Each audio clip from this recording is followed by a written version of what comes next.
Bienvenidos a otro capítulo más del podcast Tus amigas, las emociones. Vamos a ver hoy un tema por el que estoy muy feliz de que me acompañes hoy. Vamos a embarcarnos en un viaje alucinante hacia el corazón de lo que significa estar vivos y cómo construimos nuestra realidad individual. Mira, la verdad es que tendemos a creer ciegamente que lo que nuestros ojos ven, lo que nuestros oídos captan o lo que sentimos en la piel es la realidad pura y dura. ¿Nos ha pasado? Pero sorpresa. Mira, la psicología, que es maravillosa y tiene una gran capacidad para desenmascarar nuestros trucos mentales, nos demuestra que lo que llamamos realidad es en realidad una construcción activa, profundamente subjetiva y que está mediada por filtros internos. Y es que durante este ratito vamos a desmenuzar los tres ingredientes mágicos de esta construcción, que son la sensación, que es la recepción de los datos, la percepción, que es la interpretación de esos datos que recibimos, y la atención, que es ese guardián implacable que decide qué información es digna de pasar a nuestra conciencia. Preparaos para cuestionar absolutamente todo lo que das por sentado. Vamos a comenzar por el esqueleto de la realidad, o sea, la sensación versus percepción. Vamos a ver qué son los datos en bruto que vemos desde la sensación.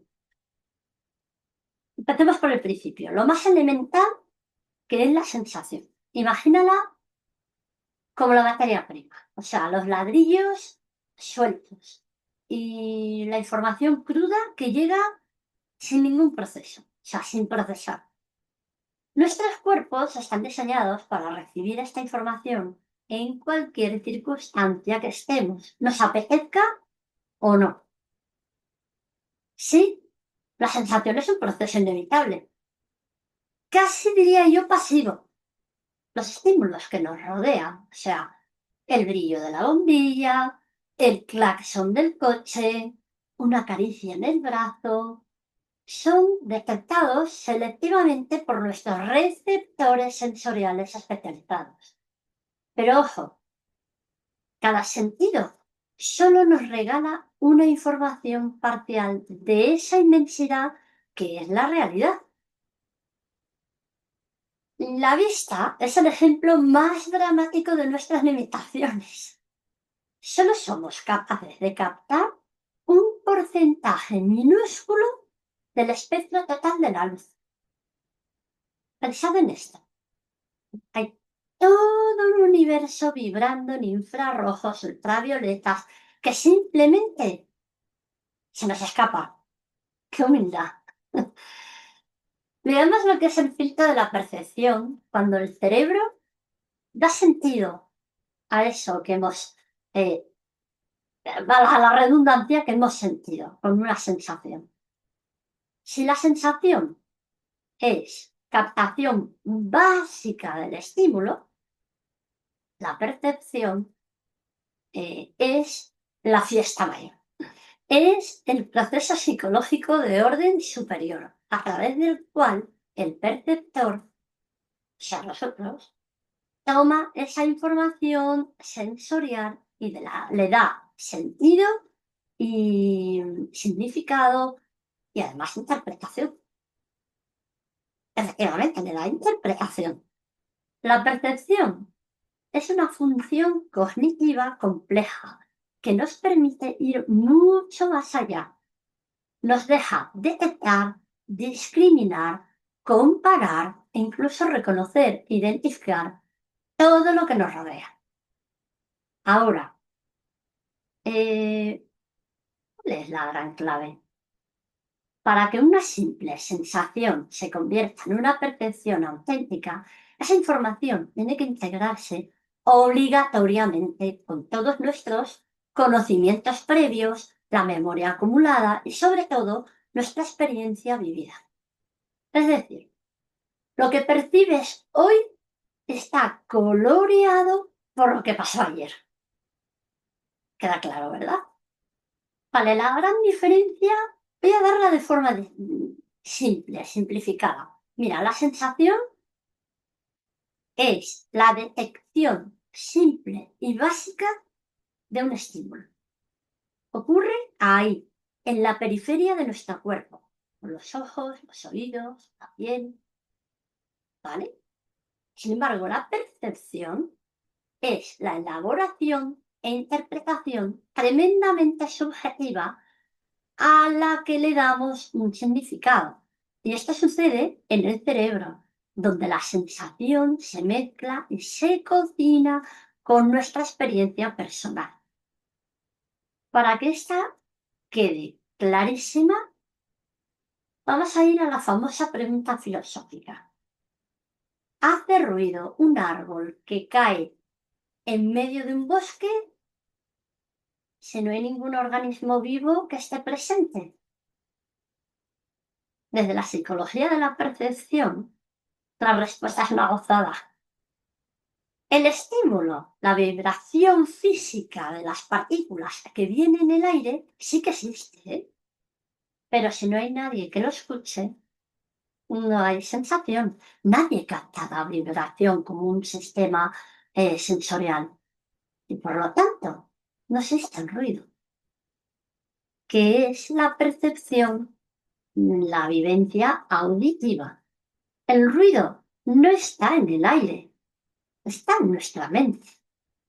Esto es lo que nos hace conscientes de lo poderosos y a la vez de lo limitados que somos. Es interesante, ¿verdad? Vamos a ver el arte de la interpretación visual y aquí vamos a ver nuestros engaños favoritos. A ver, hemos dicho que la realidad es una construcción activa. Y esto lo notamos sobre todo con la vista, que es el sentido que usamos para creer. ¿Os suena, verdad? Mira, veamos que desde las leyes de la Gestalt une todos los puntos. Mira, nuestra mente es un genio de la organización. No le gusta percibir elementos aislados. Necesita organizar el caos en totalidades coherentes. Este es el gran mantra de la psicología de la Gestalt. El todo es más que la suma de todas las partes. ¿Y cómo lo hacemos? Pues usando unas leyes o principios de organización. Veamos la primera, la ley de la similitud o semejanza. Qué manía tenemos de agrupar lo que se parece, ¿verdad? Por ejemplo, en un concierto, si todos los músicos visten de negro, los vemos como el grupo. Ahí queda claro, ¿verdad? Mira, hay otra ley que se llama la ley de la proximidad. Es lo que está cerca, lo agrupamos también como si fuera una única unidad. Si van tres pares de puntos muy juntos en la pared, lo que perciben son dos grupos y no 6 puntos solitarios. Esto es lo que hace nuestra mente. La ley de cierre. Esta ley nos habla de que el cerebro odia lo que está inacabado. Si vemos una figura que está fragmentada, inmediatamente la completamos para ver una forma cerrada. Es una habilidad instintiva. Por eso reconocemos dibujos hechos con líneas discontinuas. Vemos un círculo que no está del todo terminado y sin embargo lo que percibimos es todo un círculo entero. Hay otra ley que llamamos la ley de figura y fondo. Necesitamos distinguir lo que sobresale, o sea, la figura. El contexto es el fondo.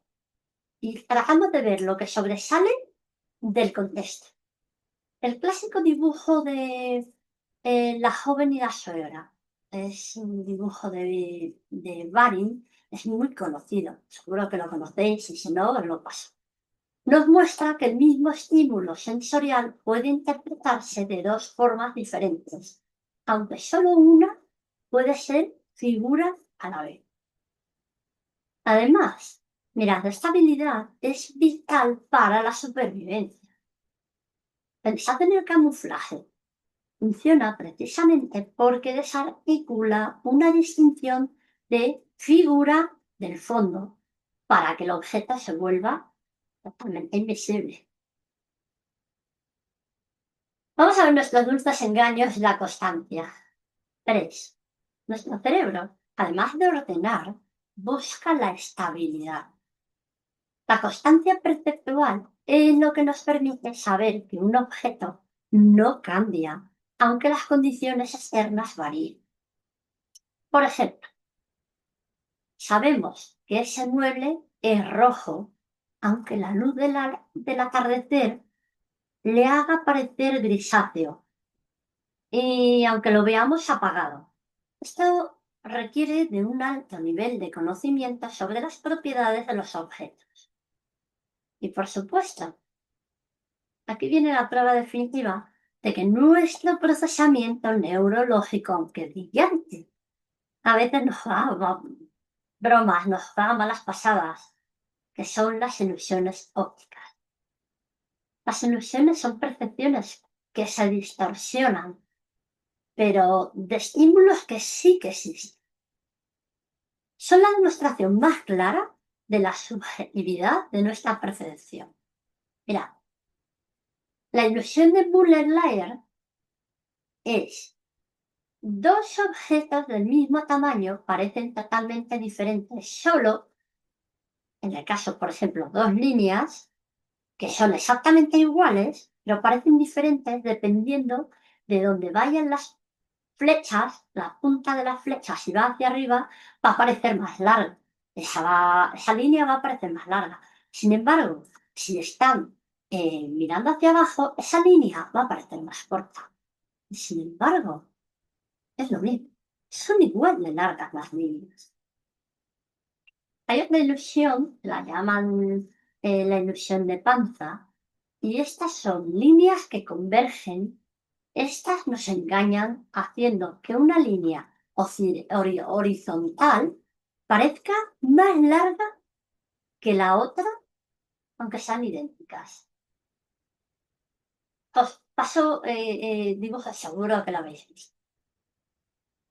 La explicación más aceptada de estas travesuras visuales es que nuestro cerebro interpreta imágenes bidimensionales como si fueran tridimensionales y eso confunde al final al ojo humano. Veamos cuál es el guardián de la consciencia. Si ya tenemos los datos, que es la sensación, y la interpretación, que es la percepción, la gran pregunta es, ¿quién diablos decide qué datos son importantes? Aquí tenemos la atención. Atención es ese filtro mágico. Es un proceso cognitivo indispensable. Sin ella, la percepción, la memoria o la inteligencia no funcionarían bien. Es el proceso que tiene la crucial tarea de seleccionar, de filtrar y de procesar la información. Ella es literalmente la que decide qué mantenemos en nuestra consciencia. Podemos entender la atención desde tres puntos diferentes. Uno, la selección. Es filtrar lo relevante de lo irrelevante. Pensémoslo. Si tuviéramos que procesar toda la información a la que estamos expuestos, os aseguro que nuestro cerebro colapsaría. Ahí es donde nuestro cerebro se convierte en ecológico, utilizando justo lo que necesita. El segundo sería la energía, el arousal. Es como el estado de alerta o el combustible que origina nuestros recursos para ponernos manos a la obra. El tercero es el control de la acción. Es la función de alto nivel que dirige nuestra conducta hacia metas específicas, especialmente cuando estamos haciendo algo nuevo o que no es automático. Veamos la conexión fatal con la percepción. Aquí está el núcleo de nuestra realidad personal. Atendemos a lo que nos interesa y por ende percibimos aquello a lo que decidimos atender. Percibimos aquello a lo que decidimos atender. De no ser por este superfiltro, ante la avalancha infinita de estímulos, nuestros sistemas perceptivos se sobrecargarían de forma inmediata. La atención es la que permite que solo esos estímulos captados y atendidos se integren en la información que utilizamos. Pensemos en esos momentos de cambio de foco atencional que todos hemos vivido. Yo hablo mucho del foco en mis sesiones. Sí, qué sé yo, de repente te rompes una pierna y empiezas a notar una cantidad absurda de barreras arquitectónicas en la calle que antes simplemente no existían para ti.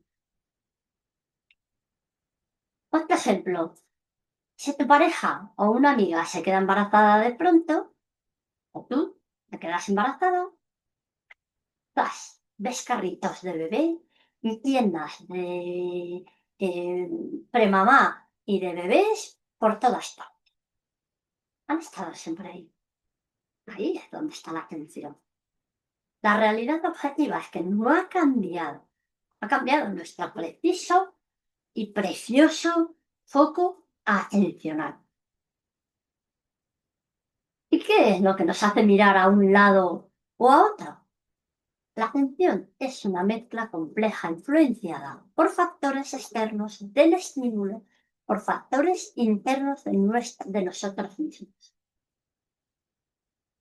¿Y qué factores ganan la batalla? ¿Los externos del estímulo o los internos que son los nuestros? Mira, los externos, que son los que vienen del estímulo, vienen marcados por el tamaño y movimiento. O sea, lo grande y lo que se mueve, por supuesto, atraen más nuestra mirada que lo estático o más pequeño. Y por supuesto, la novedad o la relevancia. Un estímulo que rompe con lo esperado, que es nuevo, capta nuestra atención automáticamente. Dentro de los factores internos, o sea, los nuestros, tenemos dos áreas. Uno, los intereses y las expectativas. Es natural que ponemos más atención a lo que nos motiva o nos interesa, porque al final, si una tarea nos apasiona, la concentración se mantiene por más tiempo. Y el segundo es el nivel de activación, que aquí es donde entra también en la arousal. El estado de alerta influye. Si estamos demasiado estresados, con una alerta alta, o demasiado fatigados, con una alerta baja, el rendimiento empeora. Es fácil de entender, ¿verdad? Veamos la atención selectiva y veamos el arte de ignorar. La atención, además de ser un proceso unitario, se clasifica por sus funciones. La primera, y quizás la más crítica, es la atención selectiva. Esta es la capacidad que nos permite procesar solo una parte de toda la información disponible y responder a las demandas que nos son realmente útiles en ese momento. Es este control consciente que ponemos en marcha. Veamos, por ejemplo, es muy fácil, el famoso efecto cóctel party. Es muy gráfico y humano el efecto de la fiesta de cóctel. Imaginamos que estamos en una sala que está llena de gente, hay música alta, hay risas, mil conversaciones a la vez. Para comunicarte con tu amiga, tienes que hacer dos cosas increíbles y simultáneas. La primera sería focalizar tu atención en el sonido de su voz, en sus palabras y en su tono. Y la segunda es inhibir o al menos atenuar todo ese ruido de fondo, la música, las otras veces, la gente pasando. Tenemos que atenuar y lo hacemos. La atención selectiva. Ese es un acto dual. Por un lado, nos pone focalización, concentración en la atención, y nos hace también una inhibición que es la de ignorar lo que no importa. Esta capacidad adaptativa nos salva de la sobrecarga del sistema perceptivo. Hay otro filtro que se llama el filtro de Stroop. Eh, vamos a poner la prueba, veréis. Para entender la complejidad de este filtro, los psicólogos usan pruebas clásicas, como el test de Stroop, que es el más famoso y es divertido. Esta prueba mide algo crucial, que es la interferencia. Te piden que digas rápidamente el color de la cinta con la que está escrita una palabra. Pero la palabra misma es el nombre de otro color. Por ejemplo, ves la palabra azul escrita en tinta roja. Nuestro cerebro, que es muy rápido leyendo, tiene una tendencia automática a leer la palabra, porque al final es la dimensión irrelevante, y a inhibir esa lectura para enfocarnos solo en el color hace que nos robe un tiempo extra. Esta demuestra que el procesamiento del significado ocurre incluso cuando intentamos ignorarlo. ¿Dónde y cuándo filtramos? Vamos a ver los modelos clásicos. Las teorías han debatido sobre dónde y cuándo ocurre esta selección. Mira, los modelos de filtro temprano proponen que filtramos la información muy al inicio del procesamiento. El filtro es rígido y solo deja pasar la información basada en características físicas, como por ejemplo el canal auditivo. En los modelos de filtro atenuado aumenta. A ver, dice que el filtro no es tan estricto. Es más bien atenuante. Atenúa la información no atendida. Por eso, si en el murmullo de la fiesta dicen nuestro propio nombre, esa información atenuada nos llega y capta nuestra atención. Y en los modelos de filtro tardío postulan algo radical. Estos son rígidos. Toda la información sensorial se procesa en profundidad. La selección atencional ocurre mucho después, justo después de que vayamos a dar una respuesta o a iniciar una acción. Si queréis sentir la fragilidad de tu atención, buscad el famoso vídeo de cuántas veces pasa la pelota el equipo blanco. Veréis cómo al concentrarse en una cosa podemos dejar de ver algo enorme que ocurre justo delante de nuestras narices. Este vídeo está en YouTube y lo podéis ver. Bueno, vivimos en la era del multitasking, seguro que lo habéis escuchado, de la multitarea.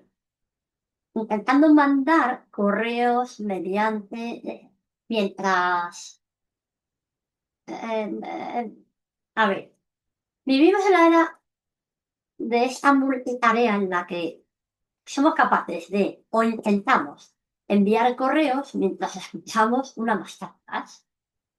Pero, ¿sabéis? La psicología de la atención dividida nos trae una lección de humildad. La atención dividida es cuando las demandas son múltiples y simultáneas, nos vemos obligados a repartir nuestros esfuerzos mentales. Aquí la atención se ve como una energía mental limitada, un recurso o combustible que tenemos que distribuir entre todas las tareas que estamos haciendo. Cuando intentamos hacer dos cosas a la vez, casi siempre sufrimos un mermamiento por doble tarea, o lo que llamamos interferencia.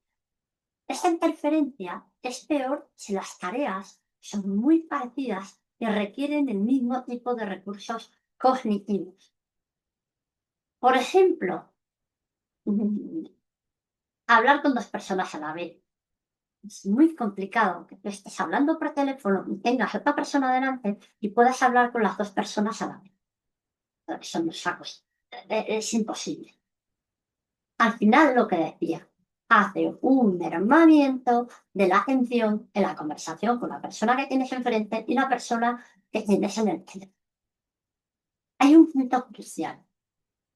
Nuestra habilidad para ejecutar tareas duales depende de la dificultad intrínseca también de cada tarea y de la cantidad total de recursos disponibles que tengan en ese momento. ¿Por qué podemos hablar por teléfono? Con manos libres, claro. Mientras conducimos.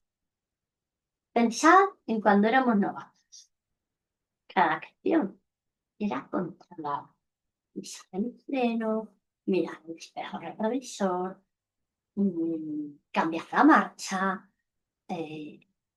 Si alguien nos hablaba en ese momento, eh, llegábamos a bajar la radio para concentrarnos, incluso a apagarla.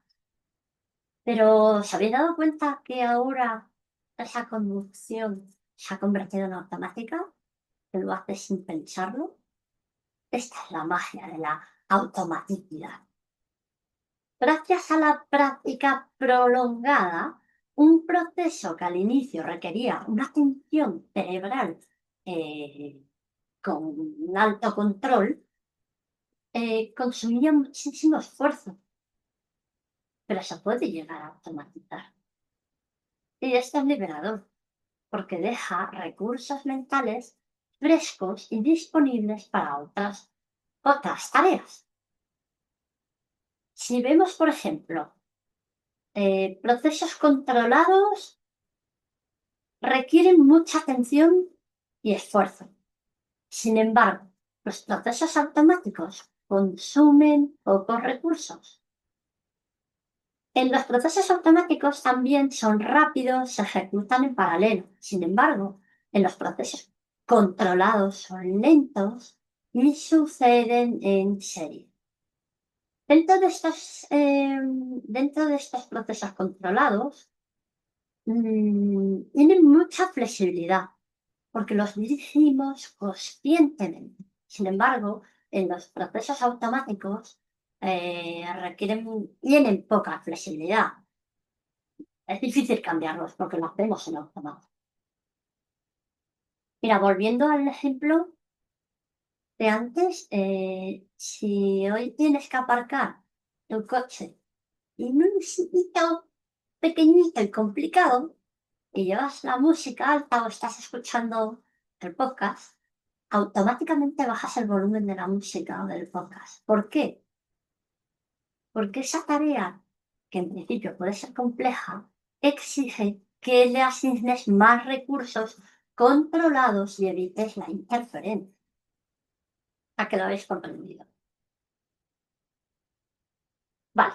La atención, vamos a hablar ahora de la atención sostenida.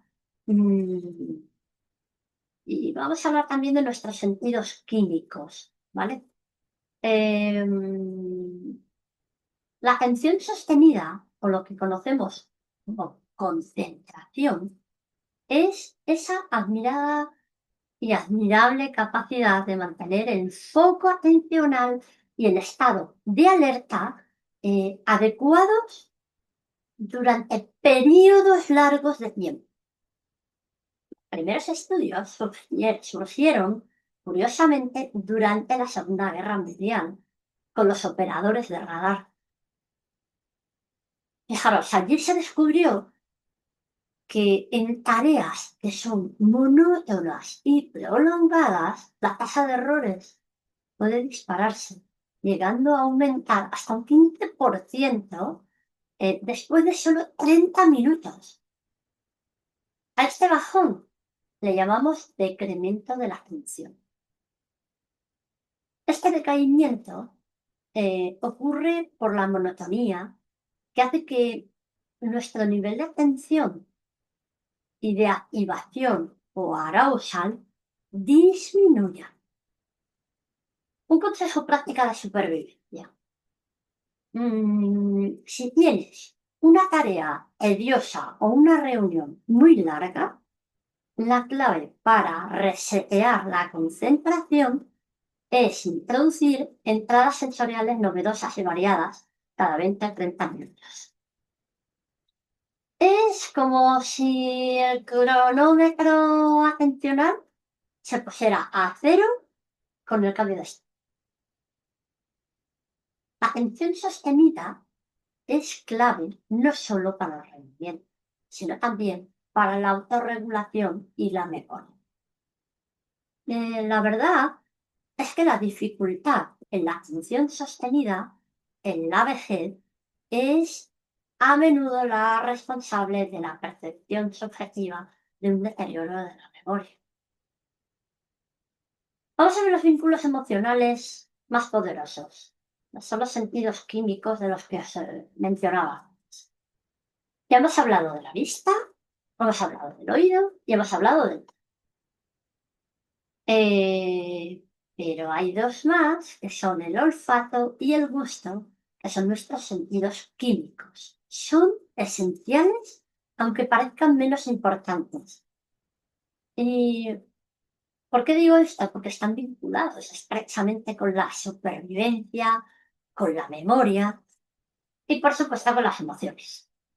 Mira, el olfato y el gusto funcionan detectando moléculas. Lo que es fascinante es que ambos comparten rutas de procesamiento en el cerebro, especialmente hacia el sistema límbico. Veamos lo que hace la emoción y el recuerdo. Mira, el sistema límbico es el área cerebral directamente ligada con el procesamiento emocional y a la memoria.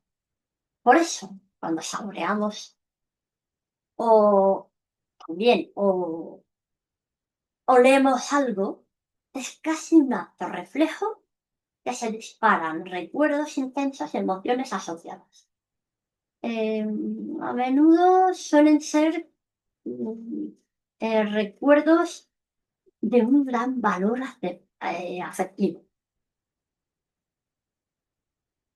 Si te interesa la analogía de la memoria olfativa, vamos a verlo, porque es que es un tema potentísimo. Pensad en cómo la mercadotecnia utiliza los olores de marca. Claro, cómo utiliza los olores de marca. Crean deliberadamente estas memorias olfativas para que sintamos un apego irracional hacia una tienda o un producto. Y esto no deja de ser más que un puro anclaje emocional. Vamos a ver el tacto y el dolor, porque, ¿sabéis? La piel nos habla.